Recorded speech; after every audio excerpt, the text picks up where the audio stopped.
If I'm driving down the road and I run out of gas, I'm a short distance from my house, and we've all heard about not leaving your guns in your vehicles. I get out of my truck, throw my bag in one shoulder and throw my rifle on the other shoulder, and I'm walking down the road. A police officer pulls up and asks me, what are you doing? Am I committing a crime? And under 1307A, I am committing a crime. And that's what we feel like we are trying to write here. Yeah, I'm not sure that. So is the rifle loaded?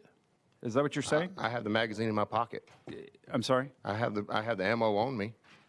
Well, it's going to be a judgment call by that officer in terms of if there's a crime being committed. I mean, if your explanation will help the officer make a determination on whether there's a charge brought for a crime. But am I breaking the law is my question. Am I breaking the law if I put my guns in my truck, walking to my house to get the gas can, but I don't want to leave the gun in my truck? I have the magazine in my gun.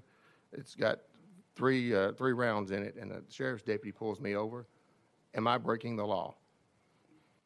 I would tell yes, you're going armed at that point. However, I would ask then. I mean, here's where sense is, right? This is where the sensibility of those of us who lawfully carry firearms, right, is what's the purpose of carrying it armed at that point? Why not leave the bullets in the vehicle while you carry your firearm home to keep it from getting stolen? So there's some common sense come to play, I think, in this. And so if I was in that scenario, I would not keep it armed. I would leave the bullets behind and take the gun. So the gun that you're referencing is not even relevant to this actual change in law that we're talking about today. No, this was prior to constitutional carry. And what actually happened was, and I think everybody was surprised, I know all law enforcement was surprised, that because it had the length of the handle, the grip, it had like a pistol grip rather than the stock of the weapon, according to the federal ATF regulations, because of the length of it, that made it a legal handgun rather than a rifle, as all of law enforcement assumed at the time. Intent to go armed is a factual scenario that would have to be determined by the trier of fact. So a loaded gun, I think, would be a factual scenario that would contribute toward that determination, but it would just be a determination for a judge or jury. Okay. Chairman Roberts. So last year we saw various rallies, protests that were held, and I'm not going to really pick the organization because this happened on both sides of the aisle, I guess you'd say, or both sides of an issue where you saw that people would be protesting around the periphery.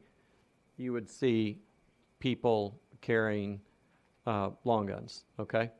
So in the state of Tennessee, if there was a protest at Legislative Plaza, and it could be for or against anything, and it could be, anyone, it could be, name your organization, fill in the blank.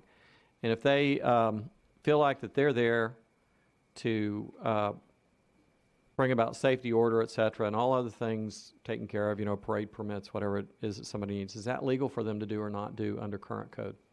Mr. Stroker. I may have to defer to what Ms. Insania said. If it were loaded, we believe that would be intent to go armed. If it is unloaded, I think that would be up to the judge or the jury to determine if it was, in fact, carrying with the intent to go armed.